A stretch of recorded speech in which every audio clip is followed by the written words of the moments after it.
بسم الله الرحمن الرحيم.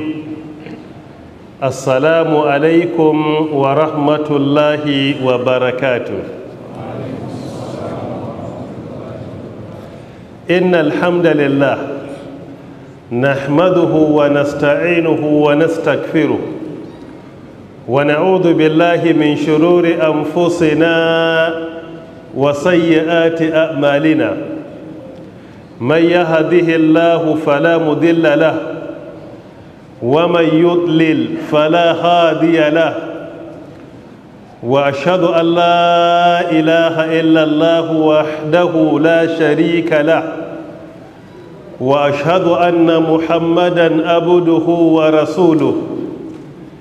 يا ايها الذين امنوا اتقوا الله حق تقاته ولا تموتن إلا وأنتم مسلمون. يا أيها الناس اتقوا ربكم الذي خلقكم من نفس واحدة وخلق منها زوجها وبث منهما رجالا كثيرا ونساء واتقوا الله الذي تساءلون به والأرحام إن الله كان عليكم رقيبا. يا أيها الذين آمنوا اتقوا الله وقولوا قولا سديدا يصلح لكم أعمالكم ويغفر لكم ذنوبكم ومن يطع الله ورسوله فقد فاز فوزا عظيما. أما بعد، kamar yadda muka saba haduwa a wannan masallaci mai albarka insha Allah na An-Nur da ke nan Wusatu Abuja don karanta littafinmu mai albarka insha Allah na Hisnul Muslim min azkaril kitabi wa sunna na fadilatu Shaykh Sa'id bin Ali bin Wahab al-Qahtani rahmatullahi alai, bisa ga horewa da yadda da amincewa na Allah subhanahu wa ta'ala za mu ci gaba da karatu. Kamar kullum muna masu farawa da kaskantar da kai da miƙa ƙoƙon bara zuwa ga Allah subhanahu wa ta'ala ya mana baiwa da karantawa daidai da fassarawa daidai da kuma aikata daidai. Muna roƙon Allah subhanahu wa ta'ala ya ji kan iyayenmu da malamanmu da zuriyarmu. Muna roƙon Allah ta'ala ya rayar da mu akan addinin musulunci, ya ɗauki rayuwarmu akan imani. Muna ƙara kaskantar da kai da roƙon Allah subhanahu wa ta'ala dukkan bukatu da muke da shi na alkhairi a wurinsa Allah ya biya mana. Sharri da muke neman kariya Allah ta'ala ya kare mu. Yan uwanmu na cikin ƙasar Nijar da ke da jarrabawa, muna roƙon Allah ta'ala ya ba da ikon magance wannan matsala ba tare da an zubar da jinin mutum ɗaya ba. Muna roƙon Allah ta'ala ya amintar da su, muna roƙon Allah ta'ala ya haɗa su da alkhairin duniya da lahira. Sauran ƙasashe na 'yan uwanmu da ke cikin jarrabawa kala-kala, muna roƙon Allah ta'ala ya magance musu waɗannan matsaloli ɗin. Yau da ikon Allah za mu tashi a kan darasi na 13 a littafin Hisnul Muslim. Yau muna nawa ga wata? Yau muna 18 ga watan Safar, shekara ta 1445 insha Allah ta'ala. Yau muna 18 ga wata insha Allah. Daɗi akan wannan zan yi ƙoƙari babin da muke ciki na azkaru saba wal masa idan zai yi a yau mu kammala shi, saboda da ina da tafiye-tafiye da ɗan dama na yi haƙura daga yinsu, burina sai an kammala littafin wanda na gabatar shekara 15 da suka wuce ko abin da ya kama da haka. Ina tunawa a darasi 10 muka yi shi, wannan ya kai ha darasi 13, kuma akwai uzuri na tafiya, wasu gayyace-gayyace da aka mini da wasu activities. Sati mai zuwa zan ba ku hutu, tun da dai ba a kammala ba, zan haƙura kuma da wasu abubuwa da suke da muhimmanci gaba gare ni ba.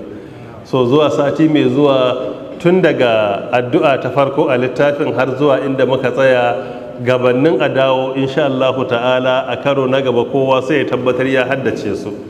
Kuma yadda na faɗa insha Allah ta'ala zan canki kowa, karka ce za ka koma baya, to ta bayan zan fara insha Allah ta'ala. don wani in ya san bai shiryawa sai koma can baya ya tsuguna.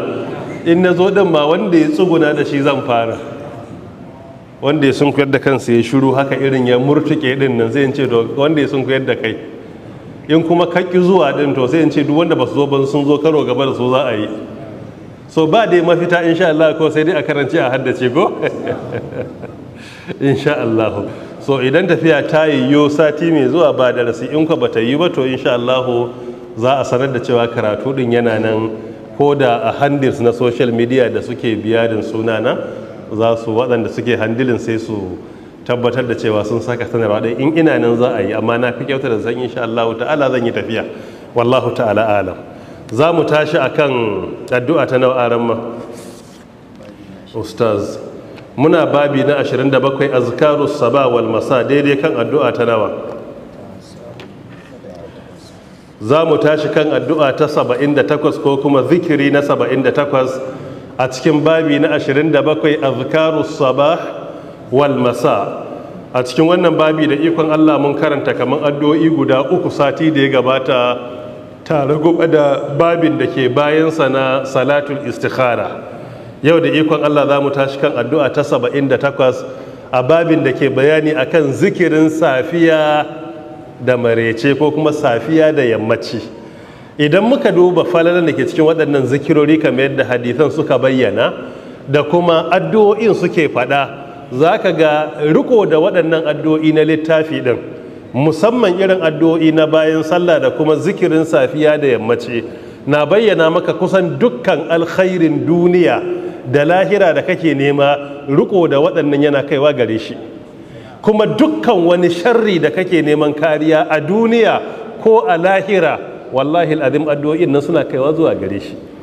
Saboda abin da ya shafi aƙida akwai a ciki, tauhidin ta Allah akwai, tawakkali zuwa ga Allah akwai, roƙon tabbatuwa akan imani da taqwa akwai a ciki, ikhlasi a cikin ayyuka akwai, dacewa cikin neman ilimi akwai, neman tsarin Allah subhanahu wataala daga wuta akwai, daga shedan akwai, daga fitintunin rayuwa akwai, daga fitintunin mutuwa akwai, roƙon aljanna akwai.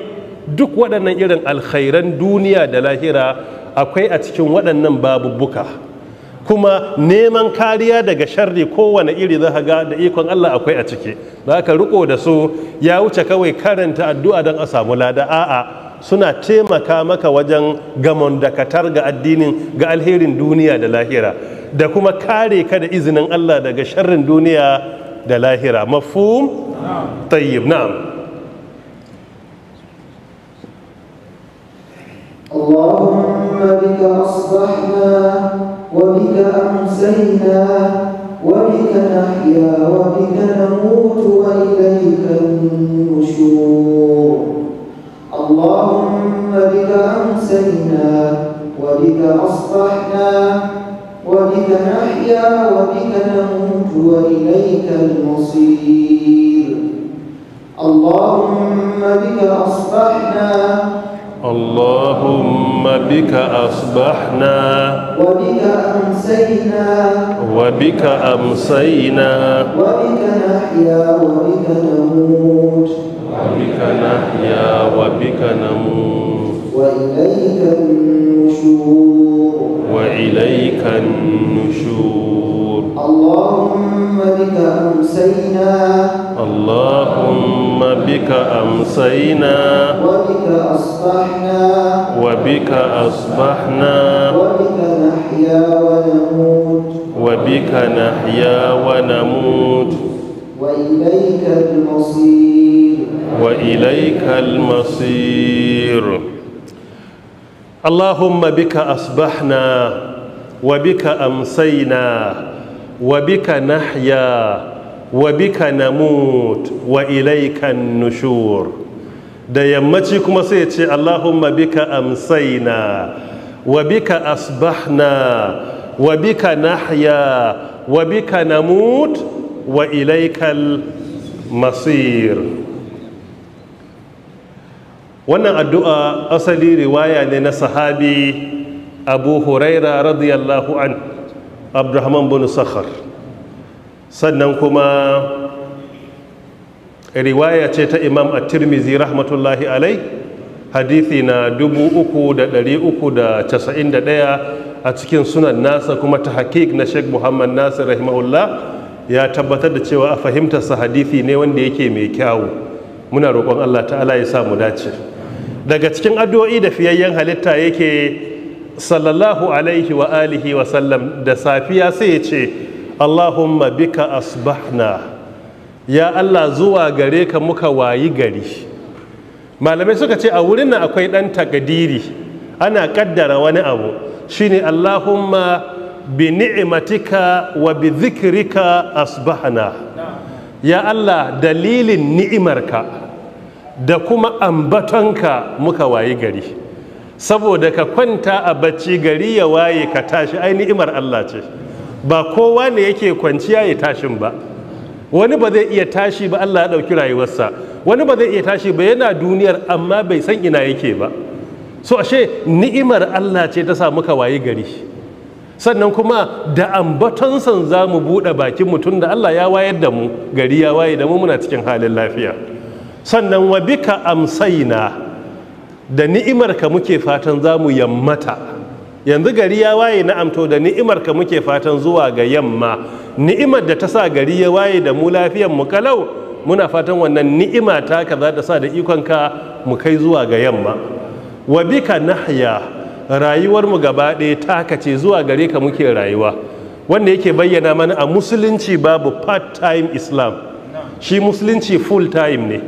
Idan za mu yi musulunci dole mu amince komai muke a duniya addini iya da ta cewa a cikinsa.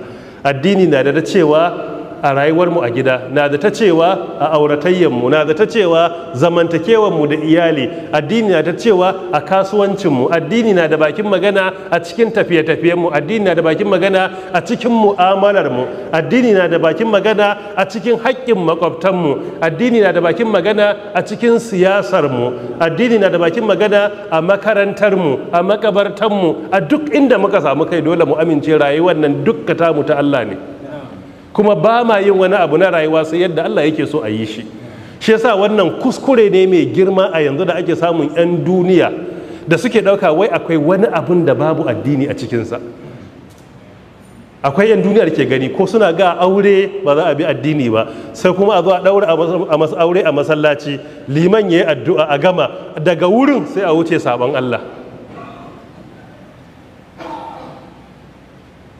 Akwai waɗanda suke fahimtar hatta siyasa ba ta da wata addini. Jahilci ya hana su gane ita kalmar siyasa ma larabci ce, ba Hausa ba ce. Ita siyasa larabci ne, kuma a hadithi aka santa. Wani hadithi? Kanat banu Isra'ila tasusuhum anbiya'uhum. Ita kanta kalmar siyasa ba larabiyar kalma ne, ba bahaushiya ba. Kuma annabi ya ce banu Isra'ila annabawansu ke musu shugabancin siyasa. So amma jahilci sai sa wani ya dauka yanzu akwai wani abu na rayuwa da addini bai magana a kansa ba. Ai dukkan wani abin rayuwar duniya da ka cire addini sunansa halaka. Ana cire addini to an halaka a cikinsa. Don haka wa bika nahaya, zuwa gare ka muke rayuwa, wa bika namut, zuwa gare ka muke mutuwa, wa ilaikan nushur, kuma zuwa gare ka muke tashi. A nan nushur iya nufin tashi daga kabari gobe kiyama. Amma sai aka kawo shi a ƙarshen addu'ar safiya saboda me? Saboda tashi daga kabari a lahira iya kama da tashi daga bacci a duniya. Wato tashin da muke mu kwanta yana kama da mutuwa. In mun tashi da safe to yana kama da tashin lahira. To shi yasa ake so baccinmu ya rika tunatar da mu kwanciyan kabari. Wayewan gari ya rika tunatar da mu fa akwai ran da rayuwa za ta kare a tashe mu a lahira. Kowa kuma ya tarar da aikinsa na alkhairi ko sharri. Wa idza amsa, idan yammaci yayi kuma kala sai ce Allahumma ya Allah bika gare ka amsaina, muke yammata. Ai ya Allah da ni'imarka muke yin wannan yammaci din. Wa bika asbahana, da kuma ni'imarka muke fatan daga yammacin nan gari zai waye da mu lafiya kalau. Wa bika nahaya, zuwa gare ka rayuwar mu duka take, zuwa gare ka muke rayuwa. Wa bika namutu, kuma zuwa gare ka muke rasuwa. Wa ilaikal masir, kuma zuwa gare ka ne za mu tafi. kaga a yammaci sai aka ce tafiya, saboda me yamma yana dab da aje gida a shiga daki a kwanta, to shi kuma wannan iya kama da rasuwa, to rasuwa kuma komawa ne zuwa ga Allah, to sai aka kwatanta dare da zuwa a kwanta yana kama da ran da rayuwa za ta kare mana abu da kasa abun nemo a kabarinmu. Mafhum? Tayyib. Don haka kullum abin da muke koya daga cikin manyan darussa shine wayewan gari, iya tunatar da mu akwai ran da rayuwar nan za ta kare, sai gari ya waye mana a lahira, sai a taso da mu a kabarurrukanmu. In za ka je ka kwanta kuma sai ka tuna kanka akwai ran da yadda ka kwanta nan za a kwantar da kai a kabari, za a shiga a gyara gadon kabari, a ɗauko mutum a lullube shi, a duniya kana lullubuwa da bargonka, wannan sai a lullube ka da farin mayafi, sai a rufe ka, sai a ɗauko itatuwa a ɗora, yana kama da rufin ɗin ɗakinka mai iya yiwa ko dakin da aka maka a ɗaki, shikenan sai a barka. To kullum ka kwanta tunawa kanka haka, akwai ran da za ka shiga ramin da kuma ba za ka da tashi ba, akwai kwanciyar da kuma mai yiwuwa an yi ba za a farka ba. Allah ta'ala ya sa mu wanye lafiya, Allah ya ɗauki rayuwarmu da imani, Allah shi sa mu wanye lafiya, Allah shi sa mu wanye lafiya, Allah shi sa mu wanye lafiya. Addu'a ta gaba, Ustaz Ikra. Allahumma anta rabbi la ilaha illa ant khalaqtani wa ana 'abduk wa ana 'ala 'ahdika wa wa'dik mastata'tu a'udhu bika min sharri ma sana'tu abu'u laka bi ni'matika 'alayya وأبوء بذنبي فاغفر لي فإنه لا يغفر الذنوب إلا أنت اللهم أنت ربي اللهم أنت ربي لا إله إلا أنت لا إله إلا أنت خلقتني وأنا عبدك خلقتني وأنا عبدك وأنا على عهدك ووعدك وأنا على عهدك ووعدك ما استطعت أعوذ بك من شر ما صنعت أعوذ بك من شر ما صنعت أبوء لك بنعمتك علي أبوء بنعمتك علي وأبوء بذنبي بذنبي فاغفر لي فإنه لا يغفر الذنوب إلا أنت فاغفر لي فإنه لا يغفر الذنوب إلا أنت اللهم أنت ربي لا إله إلا أنت خلقتني وأنا عبدك وأنا على عهدك ووعدك ما استطعت أعوذ بك من شر نفسي من شر ما صنعت أبوء لك بنعمتك علي وأبوء بذنبي فاغفر لي فإنه لا يغفر الذنوب إلا أنت. wannan addu'a ita ke cewa sayyidul istighfar, wato dukkan istighfari neman gafara Allah a duniya, wannan ita ce amirarsu, wannan addu'a ita ce shugaba a cikinsu gabaki daya.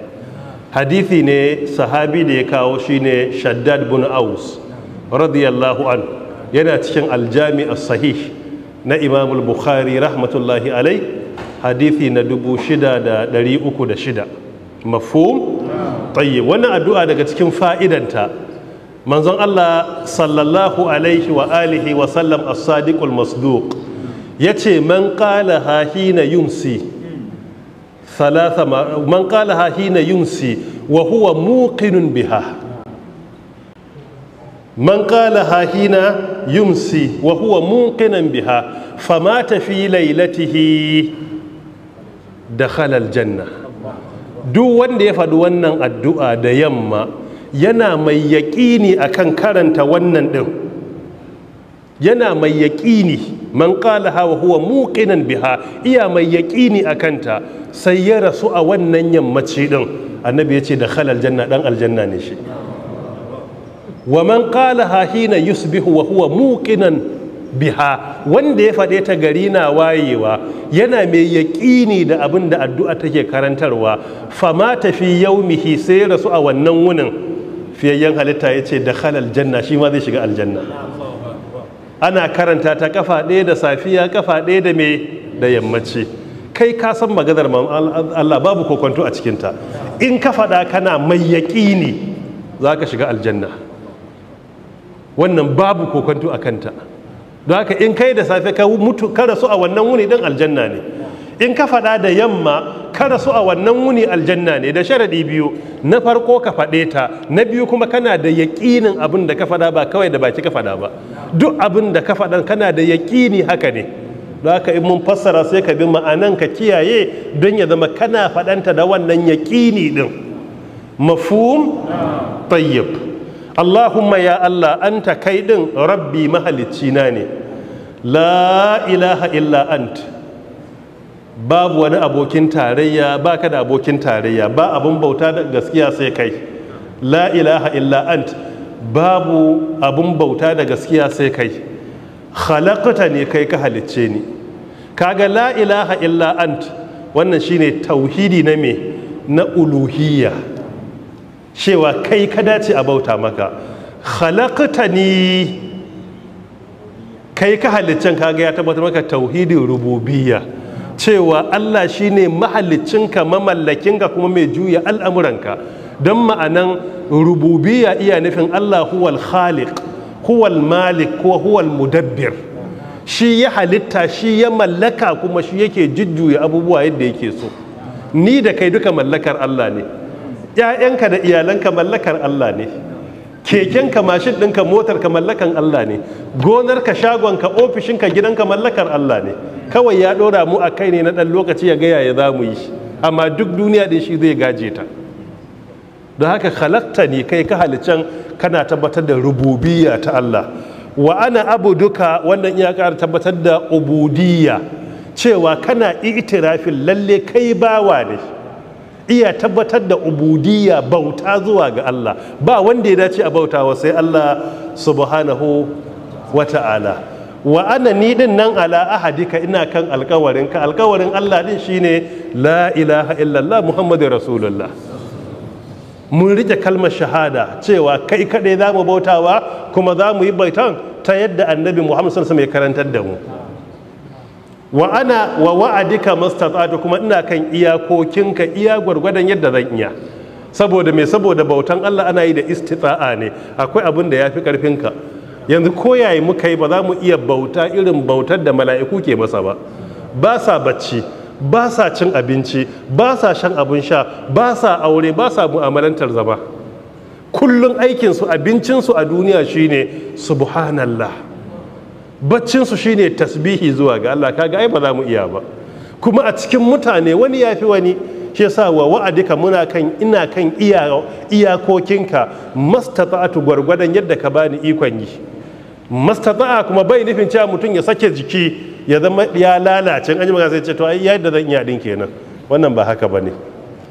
Wa ana abuduka, ni bawanka ne Allah, ni dinnan bawanka ne. Afwan.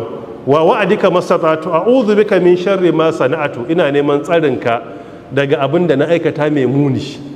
Duk dan adam tare yake bai cika 10 ba, in ka ga dama ka kai shi 9.9, amma dai dan adam baya zama ma'asumi. Annabawa ne kawai da manzanni Allah ya kare su daga saba masa subhanahu wa ta'ala. Amma wa ma'azalika hatta su sai kaga wani nau'i na Allah ta'ala yana nusar da su da dora su kan hanya. Ya ayyuhan nabi lima tuharrimu ma ahallallahu laka tabtaghi mardata azwajik wallahu. Ya ayyuhan nabi idza talaqtumun nisaa fatalliquhunna li'iddatihinna wa ahsul idda. In ka duba ayar farko a taharim da bayan ta suratul talaq ayar ta farko duka iya nuna mana hatta su kansu Allah yana nusar da su yi kaza amma an yafe muku. So da haka dan adam sai nemi tsarin Allah daga sharrin abin da yayi. Abu'u laka bi ni'matika alayya, abu'u ay uqirru wa a'tarif, ya Allah ina tabbatarwa. Confessional statement ne, ina ni da kaina ina admitting da ni'imarka a kaina wa abu'u bi dhanbi kuma wa ana a'tarif kuma ina itirafi da zunubaina faghfirli ka gafarta min fa innahu yadda lamarin yake la yaghfiru dhunuba illa ant babu wanda zai gafarta zunubai sai Allah hatta annabawa da manzanni ba sa yafe zunubai sai dai su roƙa maka Allah ya yafe maka in suna raye zunubai na Allah ne subhanahu wataala shi kadai yake da ikon yayi me ya yafe wa dan adam annabawa a rayuwarsu suka roƙi Allah Allah ya yafe waɗancan Allahumma ghafir li qaumi fa innahum la ya'lamun min babil misal za su iya roƙa maka Allah ya yafe maka amma bauta ba a bautawa annaba da manzanni Allah kada ake bautawa shi annabi bauta ake masa Allah bauta ake masa annabi kuma biyayya ake masa bauta ta Allah ce biyayya kuma ta annabin da Allah ya turo ne mafhum tayyib don haka fa innahu la yaghfiru dhunuba illa ant babu wanda isai yafe zunubai sai kai Allah subhanahu wataala Allah ka kare min sharri ma sana'ana kuma Allah ka yafe mana zunubanmu na'am addu'a ta 80 ikra Allahumma inni asbahtu أشهدك وأشهد حملة عرشك وملائكتك وجميع خلقك أنك أنت الله لا إله إلا أنت وحدك لا شريك لك وأن محمدا عبدك ورسولك اللهم إني أصبحت أشهدك وأشهد حملة عرشك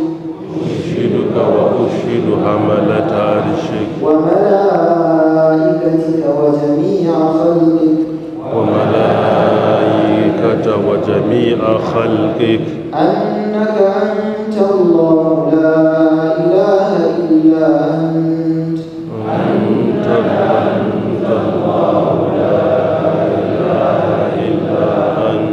وحدك لا شريك لك وأن محمدا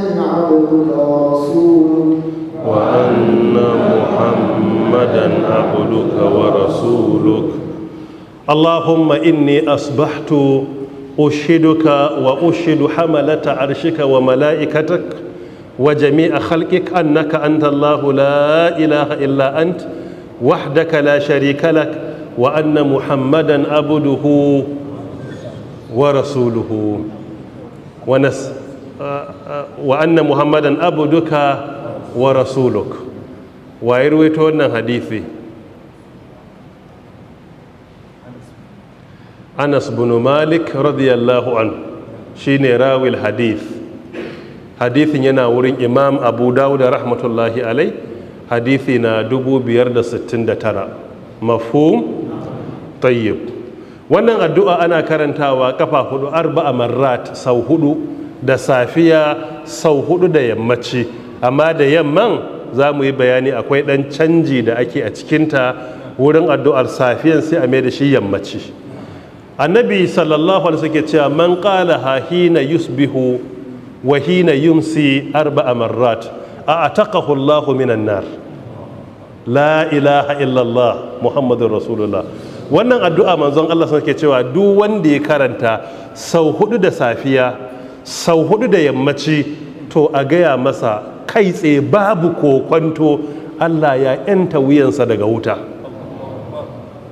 kawai ka karanta Allahumma inni asbahatu ushiduka wa ushidu hamalata arshika wa mala'ikatik wa jami'a khalqika annaka anta Allah la ilaha illa anta wahdaka la sharika lak wa anna muhammadan abduka wa rasuluka kafa hudu da safiya da yammaci to automatically ne Allah ya yanta wuyanka daga wuta Allahumma ya Allah inni lalle ni asbahatu na wayi gari bisa ga ni'imarka inda yammaci da sai ka ce Allahumma inni amsaitu ya Allah na yammata wannan shine bambancin da safiya inni asbahatu da yammaci inni amsaitu mafhum tayyib da ni na wayi gari asbahatu ushiduka ina mai tabbatar maka, ina mai shaida maka, ina mai yaƙini a kai, ina mai roƙonka ka shaida abin da nake faɗa. Wa ushidu hamalata arshika, kuma ina shaidawa wawa hamalatul arsh, mala'ikun da ke ɗauke da al'arshi. ƙur'ani ya yi magana a kansu ko min babil misal, wa ya hamilu arsha rabbika fawqahum yawma idhin samaniya, zai zama cikin suratul haqqa aya ta 17 kenan ko. Allah ta'ala sai ce wa ya hamilu arsha rabbika, suna ɗauke da al'arshin mahaliccinka, suwa kenan mala'iku, fawqahum sama gare su, samaniya guda takwas in ya koma kan mala'ikun ne. Abdullahi ibn Abbas Allah ya kara masa da ya ce iya nufin samaniya ta sufuf, wato sahu takwas ne na mala'iku suke ɗaukan al'arshi. Ya ce la ya'lamu iddatahum illallah. Ibn Abbas ya ce babu wanda ya san adadinsu, total number nasu, sai Allah da ya halicce su. Suna ɗauke da al'arshi fawqahum a samansu. Idan ka ɗauki guduma mai nauyi, ina kake rike ta? A hannu, a ƙasa. Amma idan ka ɗauki abu mai faɗi, ina kake daga shi? Sama. To al'arshi iya da faɗi, sai ka ce suna ɗauke da shi a samansu ba a ƙasansu ba.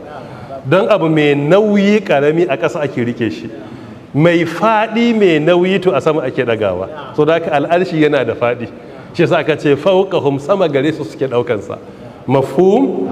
Tayyib. Wa mala'ikatika, kuma ina shaidawa da me kenan ga mala'ikunka, wa jami'a khalqika, da dukkan halittunka, annaka lalle kai antallahu, kai ne Allah, la ilaha illa ant, babu wani abin bauta da gaskiya sai kai, wahadaka kai kadai, la sharika lak, baka da abokin tarayya, wa anna muhammadan, lalle annabi muhammadin, abuduka, bawanka ne, wa rasuluka, kuma dan aikenka ne.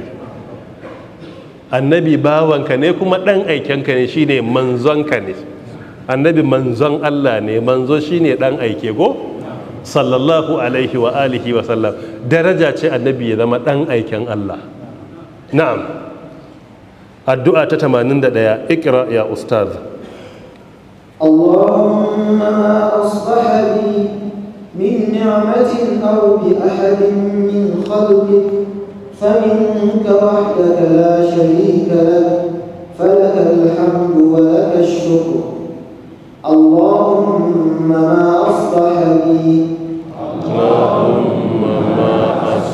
بي من نعمة أو بأحد من خلقك فمنك وحدك لا شريك لك فمنك وحدك لا شريك لك فلك الحمد ولك الشكر. Wannan hadithi riwaya ne na sahabi Abdullahi ibn Ghannam. Hadithin ya cikin sunan na Imam At-Tirmidhi rahmatullahi alai, da kuma cikin sunan na Imam Abu Dawud rahmatullahi alai. Abu Dawud ya kawo shi a hadithi na 573. Annabi ya ce wanda da yamma ya ce Allahumma ma, da safe ya ce Allahumma ma asbaha bi min ni'matin aw bi ahadin min khalqik faminka wahdaka la sharika lak falakal hamdu wa lakash shukr. Man qalaha hina yusbihu faqad adda shukra yawmihi wa man qalaha hina yumsi faqad adda shukra laylatihi. Manzon Allah tsira da aminci sabbata gare shi ya ce duk wanda ya faɗi wannan addu'a da safiya, dukkan bashin godiya na Allah da ake bin sa bashi ya biya. Duk wanda ya faɗa da yammaci, dukkan bashin godiya da ake so ka yi wa Allah, godiya da ma gabanka ba na baki kadai ba, ka gama biyan wannan bashi din. Allahumma ya Allah ma asbaha bi, duk abin da ya waye gare ne ya Allah, min ni'imatin, na ni'ima, aw bi ahadin min khalqika, ko wata ni'ima da ɗaya daga cikin halittunka ko ina suke a duniya, faminka, daga gare ka ne wannan, wahdaka, kai kadai, la sharika lak, baka da abokin tarayya, falakal hamdu, ya Allah yabo da godiya naka ne, walaka shukuru, kuma yabo da godiya da gabbai naka ne. Falakal hamdu, yabo da baki naka ne, yabo da godiya da baki naka ne. Walaka shukuru, yabo da gabbai naka ne. Shi alhamdu shine gode wa Allah da fatar baki, a shukuru kuma shine ka sanya godiyar a cikin aiki. In Allah ya maka ni'ima sai ka ƙara masa biyayya, azuminka na nafila ya ƙaru, sallar darenka ta ƙaru, yin sadakanka ya ƙaru, ka kuma takaita sabon Allah, to shine ka gode wa Allah na ashukuru. Na alhamdu kuma shine ka yaba shi, ka gode masa da bakinka. A nan sai Allah ya ce falakal hamdu wa laka shukuru, yabo da godiya da baki naka ne, yabo da godiya da gabbai naka ne Allah. Mafhum? Tayyib. Don haka ashkur shine yabo da godiya da gabbai. Wa zai bani misali a Qur'ani?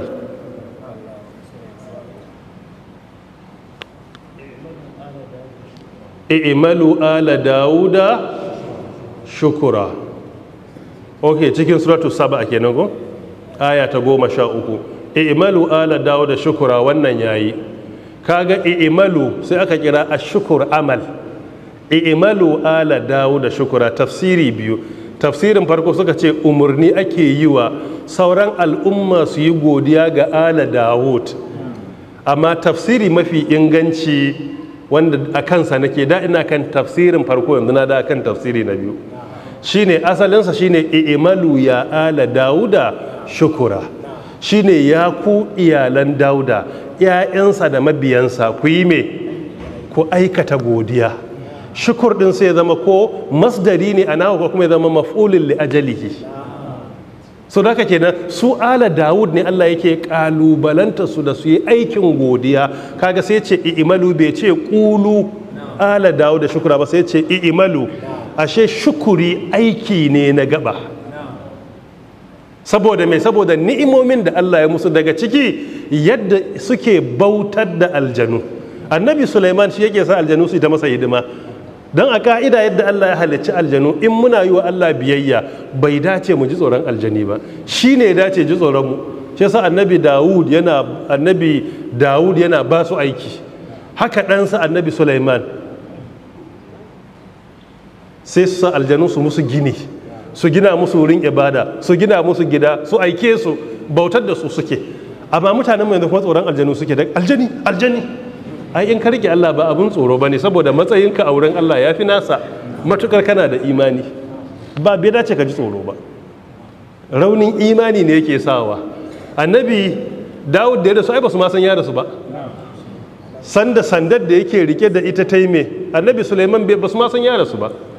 falamma qadayna alaihi al-mauta ma dallahu ala mauti illa dabbatul ardi ta'kulu min sa'ata falamma kharra tabayyanat al-jinnu an law kanu ya'lamuna al-ghaiba. Aljanu ba su san gaibi ba, suna da iya zuwa sama su saci magana idan ana bawa mala'iku umarni ko sako, amma ba gaibi suka sani ba, amma suna iya satan magana min babil misal. Mafhum? falamma qadayna alayhi al-mauta ma dallahu ala mautihi illa dabbatul ardi ta'kulu min wani sura cikin Saba ne wanda aka kawo i'malu ala Dawud shukura. Aya ta nawa? Aya ta 14 bayan waccar kenan. Me kace?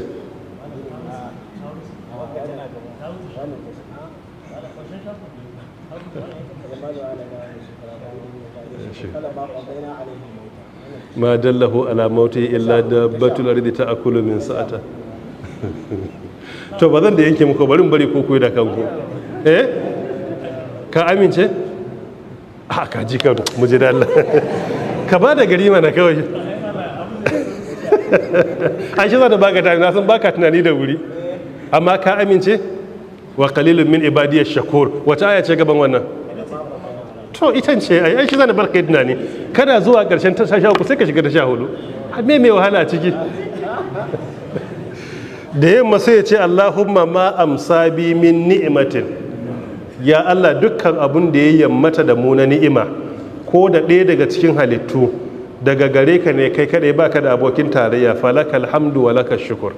Wannan sai a yi ta da yammaci. Na'am. sai addu'a ta gaba ta 82 ikra ya ustaz.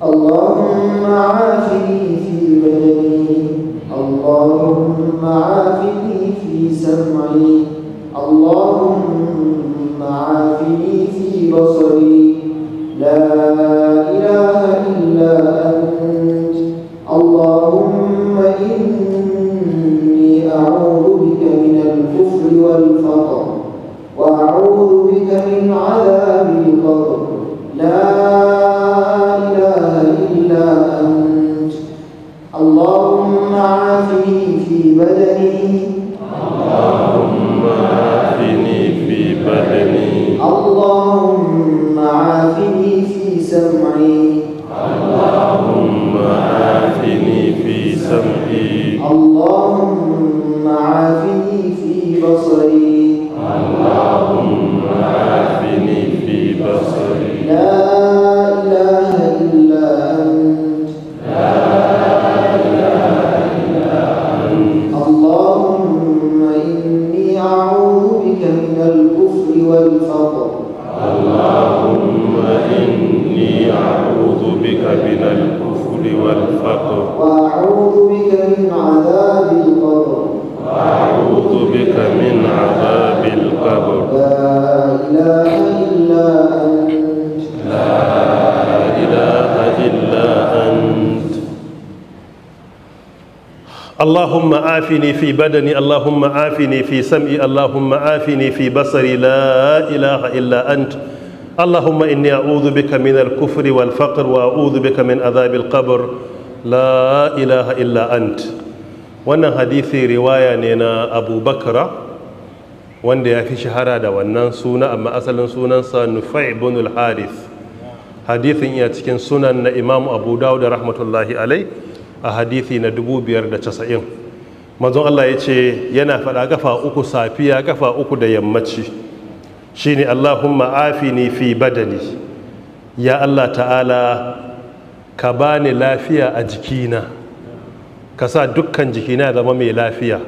Wannan addu'a ce ga mammiya, sai kuma ya ware wasu gaban jikin ya musu addu'a ta musamman shine Allahumma afini fi sam'i, ya Allah ka bani lafiya da dacewa a cikin jina abinda kunnuwa na ke ji. Allahumma afini fi basari, ya Allah ka bani lafiya da dacewa a gani na ido na guda biyu. La ilaha illa ant, babu abun bautawa da gaskiya sai kai. Kaga ai da kunne da idon suna cikin me fi badani jikin. Wannan shine zikirul khas ba'da al'am a wurin malaman balaga. An kira abu a dunkule kuma sai aka ware shi aka kira gabbai. Don haka Allahumma inni a'udhu bika, ya Allah ina neman tsarin ka minal kufur daga kafirci wal faqr da talauci wa a'udhu bika min azabil qabr, ina neman tsarin ka daga azaban kabari. La ilaha illa ant, babu abun bauta da gaskiya sai kai Allah. Fiyayyen halitta yakan karanta wannan kafa uku. Allah ya samu wanye lafiya. Addu'a ta gaba. حسبي الله لا إله إلا هو عليه توكلت وهو رب العرش العظيم. حسبي الله لا إله إلا هو عليه توكلت. حسبي الله لا إله إلا هو عليه توكلت وهو رب العرش العظيم. وهو رب العرش العظيم. حسبي الله لا إله إلا أنت حسبي الله لا إله إلا هو عليه توكلت وهو رب العرش العظيم.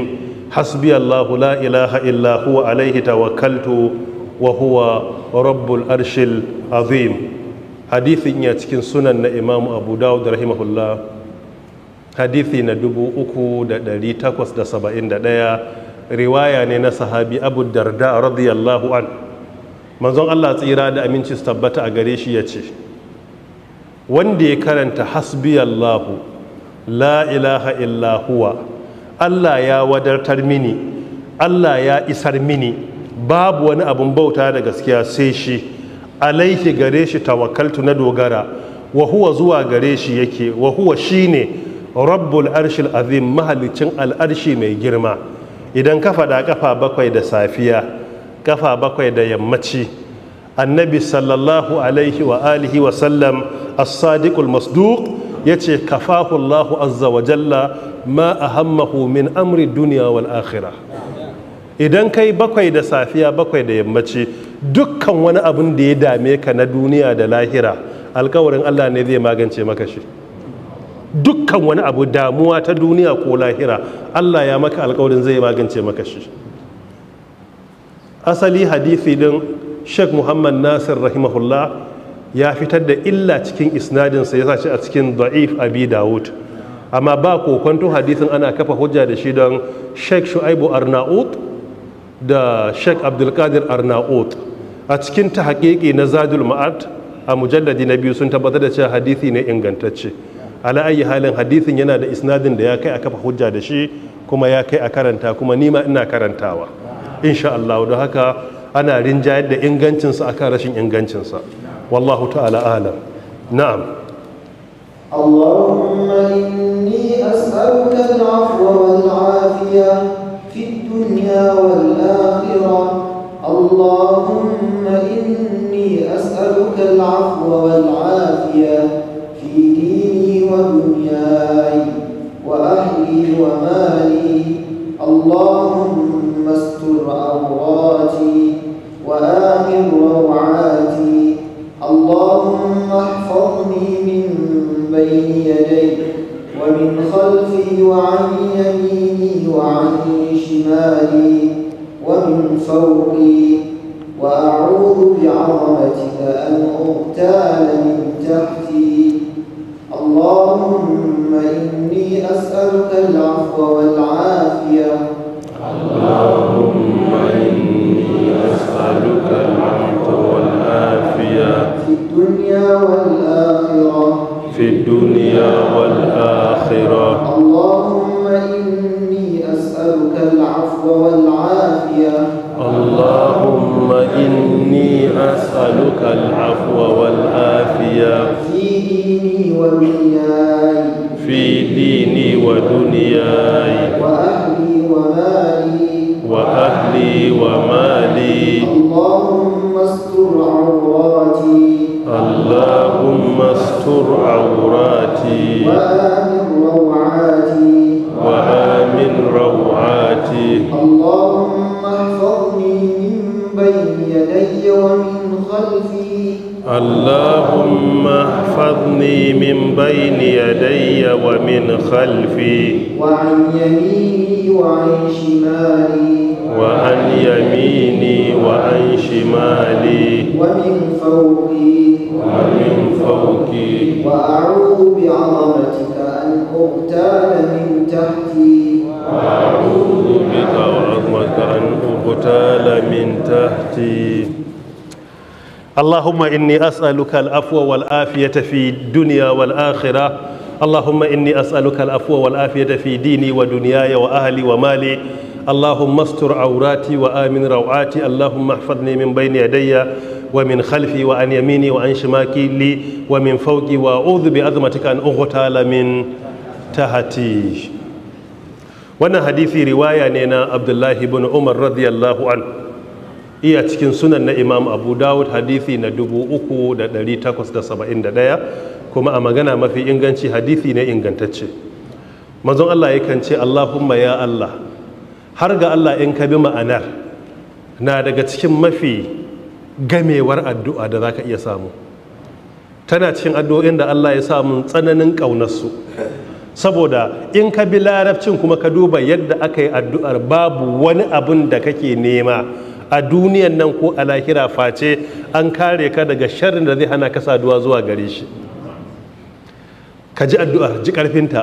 Allahumma ya Allah, inni lalle ni as'aluka, ina roƙonka al'afuwa, yafiya, inda ka kasa, inda ka gajiya, inda wajen bautan Allah baka yadda ya ce ba, ka roƙi Allah ya yafe maka, kana neman afuwa. Wal afiya, afiya kuma shine lafiya, wato ina roƙon Allah ya mun afuwa ya kuma bani lafiya. Lafiya abinda ake nufi al'afiya, ai kaga daga nan ne Bahaushe ya ce lafiya din. afiya ne sai a ce lafiya. Abin da yake da shi ne addifa ank kulla shar, tun kuɗa dukkan sharri daga gare ka ko cuta ko rashin lafiya. Ya Allah ina roƙonka yafiya da lafiya fi duniya wal akhirah, a duniyan nan da a lahira duk ina roƙonka. Kaga an roƙi duniya an roƙi lahira a dunkule. Sannan Allahumma ya Allah inni lalle ni as'aluka, ina roƙonka al'afuwa yafiya wal afiya da lafiya fi dini a cikin addini na, wa duniyaya da a cikin duniyata, wa ahali a cikin iyalaina, wa mali da a cikin dukiyata. Kaji ka roƙi Allah afuwa da lafiya a cikin addininka da duniyarka da iyalanka da dukiyarka. Duk mutumin da Allah ya kare masa duniyarsa, ya kare masa lafiyarsa, ya kare masa duniyarsa, ya kare masa addininsa, ya kare masa iyalansa, ya kare masa dukiyarsa, me ya saura? Allahumma astur aurati, ya Allah ka suturta mini al'aurata. Allah ka rufe min al'aura. Akwai al'aura ta zahiri, akwai al'aura ta me, ta hissi. Al'aura ta zahiri shine na jikinka a matsayinka namiji, a magana mafi inganci daga cibiyarka zuwa gwiwa ko kusa da gwiwa. Ba wai ana nufin an ce rufe al'aura ana nufin cewa wai kayi laifi ba, a'a, ai a ƙa'ida al'aura ta zahiri da ta baɗini babu wanda bai da sirri. Allah rufe mun sirri na alkhairi ne, ba sai akan laifi ba, ba sai akan sabon Allah ba. Yanzu duk gaskiyarka kawai ka hau mimbari kana khutba sai wannan kai fada al'auranka ta bayyana, kai wani laifi, ka cuci wani, amma akwai kunya ko ba kunya? Akwai kunya. Kai ko gara ka saka wannan ya subule isa kasa, ba a ga al'aurarka ba sai ka tsuguna ka daga ka daure, ai akwai kunya. Na biyu na daga cikin al'aurarka, a misali mutum ya ci kose ko kuma ya ci wake, da aka zo aka zauna cikin jama'a sai sake iska, sai ka ji daram. Don Allah ya yi wani laifi, amma akwai kunya ko babu? In zan fita da abin fili, a duk duniya akwai mutumin da baya hutawa? Kowa ya san kowa yana yi, amma ba wanda yake so ya aji. Ko fa a cikin jama'a kake tare, babu sanyi ba iska, a mota sai ka turara mutane, sai ka ga wannan sauƙi gilashi sai ya sauƙe gilashi, sai ka ji kunya. Saboda mai bai gane kai ba ne, amma ya gane wani ya yi. To ba a fa gane kai ɗin ba ne, amma kuma ka tsargu. Muna yara ƙanana muna tsangaya, akwai kisa da ake bamu, wai irin wanzami na da ne sai ya kama wani yana masa aski. Ka san da za mu aski sai wanzamin ya sa kansa, ya sa kanka tsakanin gwiwa guda biyun nan sai ya matsa kan. Haka ake, in ya zauna sai ya sa kanka a nan sai ya rike kan da gwiwoyi biyu, sai ya rike kan wani a wannan wurin. To sai aka samu jarrabawa, sai fitar da iskan da ba a faɗanta. Kun gane ta dai ko? Sai mutumin zai kwace kan da ƙarfi, sai wanzamin ya matsa kan ya ƙi sakewa. Can bayan ta ɗan tafiya ɗan samu sauƙi kamar minti ɗaya, sai sake sake wata. Ka san wacce take shirin nan in aka yi wasa ta fi turara wuri, sai ka ji kamar wani mushen ɓera ne. Sai sake dankara masa wata, amma bai ji kuma ba, ɗuminta ya ji. Ya sake ƙoƙarin kwata kansa, sai ya matsa kan ya ƙi sakewa. Da ya bari ta sake sai ya ƙara sako ta uku, shine zai kwace kan da ƙarfi. Ya ce masa, kai wanzan, wannan menene haka? Ya ce masa, ai wannan ai iskar bazara ne. So da ya ji da ya fizya kan, ya ce to in dai wannan iskan bazara ne, to bana za a yi ruwan kashi ne. Gaskiya ruwan kashi za a yi bana, in dai wannan iska ce ta bazara, to lalle damunan bana ruwan kashi za a yi.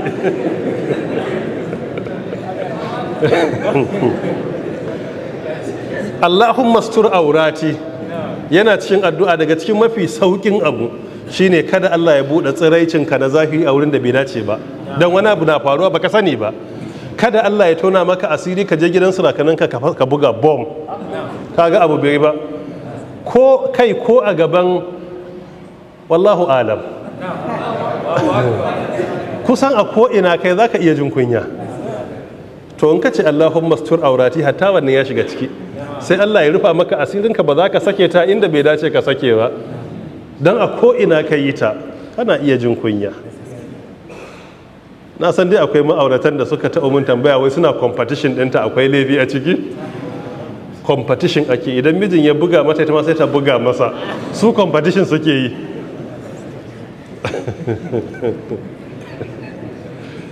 Allahumma stur aurati duka ya shiga ciki, kowane mutum iya da sirri. Akwai abin da ba laifi kai ba ma kana jin kunyan ka faɗe shi, to duk wannan sai Allah ya rufa maka. Duk abin da baka so a sani sai Allah ya rufe shi. Wa amin rawati, ya Allah ta'ala ka amintar da ni daga tsoro. Rau'a shine kaman bugun kirji na tsoron, kaga abin tsoro zuciyanka rika tashi kawai kai kadai, ka fito a banɗaki a falon ka kawai sai kaga zaki ya maka haka yana kallon kai haka da baki, za ka ji tsoro ko? Idan mata ne ba ma sai zaki ba, ko kadangare ta gani bala'i ya isa. Wata macen ko kyankyaso sai an taimaka mata, kai wani namijin ma akwai wanda na sani kyankyaso ma yana gudunsa, in ya ga kyankyaso sai fita a guje, sai kannansa sun zo sun taimake shi, amma shi dai kan sai dai addu'a, amma kannan sai zo su taimaka mar sai su ɗauki kyankyasar tukunna sai dawo. To rau'a shine ya Allah ka amintar da ni daga tsoro. Abin da yake nufi na farko shine duk abin da zai sa an ji tsoro mai wuce iyaka, kada Allah ka sa ya faru gare ni. Na biyu, idan wani abu ya fi ƙarfi na da ya faru na tsoro, Allah ka amintar da ni daga tsoro. Allahumma hafazni, Allah ka kare ni min bayni yadayya, gaba gare ni, shine gaba gare ni ina tafiya inda zan je. Na biyu kuma nan gaba na, future nawa, in an jima da gobe da jibi da gata. Wa min khalfi, da bayana, duk abin da ke bayana Allah ka amintar da ni. Haka duk abin da na wuce jiya, last week, last year, Allah ta'ala ka amintar da ni. Wa an yamini, dama na Allah ka amintar da ni. Wa an shimali, hagu na Allah ka amintar da ni. Wa min fauki, daga sama na Allah ka amintar da ni. Wa a'udhu bi azamatika, ya Allah ina neman tsari da girmanka, an ughtala min tahti, da kada a gittile mun kafafuwa na gaba daya.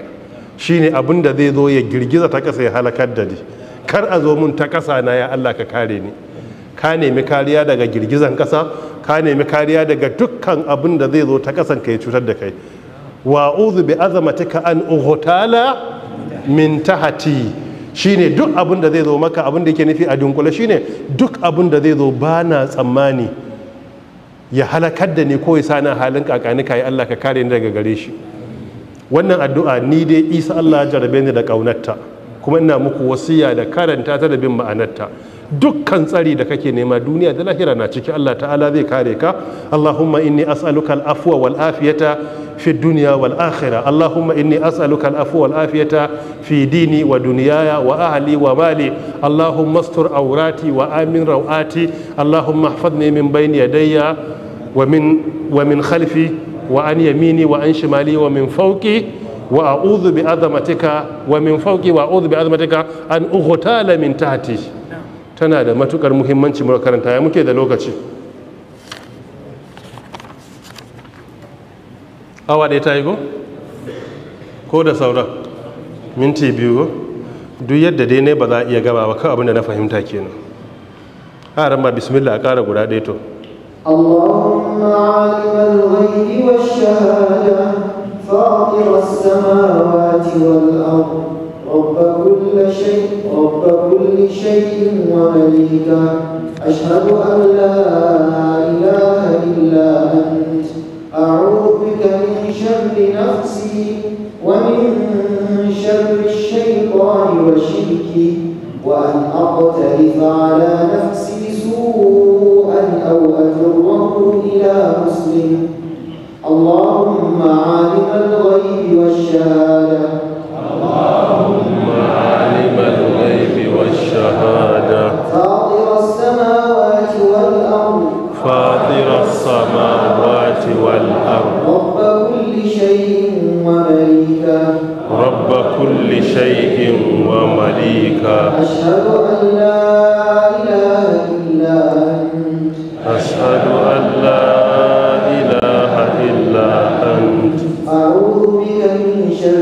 نفسي أعوذ بك من شر نفسي ومن شر الشيطان وشركه ومن شر الشيطان وشركه وأن أقترف على نفسي سوءا وأن أقترف على نفسي سوءا أو أجره إلى مسلم أو أجره إلى مسلم. wannan hadithi riwaya ne na sahabi Abdurrahman bin Sakhr wanda muka fi sani da Abu Huraira radiyallahu an, iya cikin sunan na Imam At-Tirmidhi rahmatullahi alai, hadithi na 5667. manzon Allah yana karanta wannan addu'a kafa ɗaya safiya da yammaci. Allahumma ya Allah alimal ghaibi wash shahada, masanin abin da ya buya da wanda ya bayyana, masanin gaibi da abin da ke bayyane. Fatira samawati wal ard, wanda ya kirkiri halittar sammai da kasai ba tare da ya kwaikwaya a wurin kowa ba. Rabba kulli shay'in, mahalicin komai da komai, wa malika, kuma mamallakin komai da komai.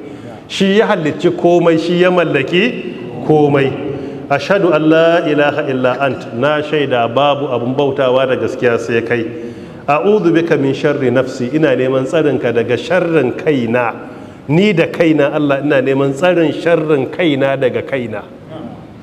Wa min sharri shaitan, ina neman tsarinka daga sharrin shaitan.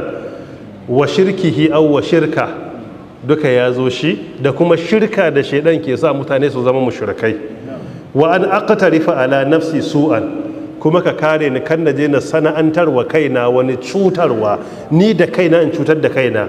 Aw ajurrahu ila muslim, kuma ka kare ni da kada in jawo wani sharri ko cutarwa zuwa ga wani musulmi ko ina yake a duniya. Subhanaka Allahumma wa bihamdika ashhadu an la ilaha illa anta astaghfiruka wa atubu ilaik.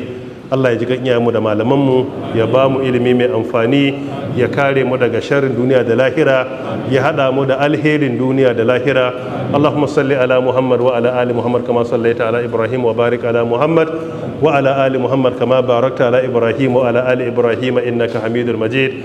Allahumma qsim lana min khashyatika ma tahulu bihi bainana wa bain ma'siyatik wa min ta'atika ma tuballighuna biha jannatak wa min al-yaqini ma tuhawwil bihi alaina masa'ib ad-dunya wa matina Allahumma بأسمائنا وأبصارنا وقواتنا أبدا ما أبقيتنا واجعله الوارث منا واجعل ثأرنا على من ظلمنا وانصرنا على من عادانا ولا تجعل مصيبتنا في ديننا ولا تجعل الدنيا أكبر همنا ولا مبلغ علمنا ولا إلى النار مصيرنا واجعل الجنة هي دارنا ولا تسلط علينا بذنوبنا من لا يخافك فينا ولا يرحمنا برحمتك يا أرحم الراحمين. اللهم إنا نسألك العفو والعافية في الدنيا والآخرة. اللهم إنا نسألك العفو والعافية في ديننا ودنيانا وأهلنا ومالنا. اللهم استر عوراتنا وآمن روآتنا. اللهم احفظنا من بين أيدينا ومن خلفنا وعن يميننا وعن شمالنا ومن فوقنا ونعوذ بك أن نغتال من تحتنا. سبحانك اللهم وبحمدك أشهد أن لا إله إلا أنت.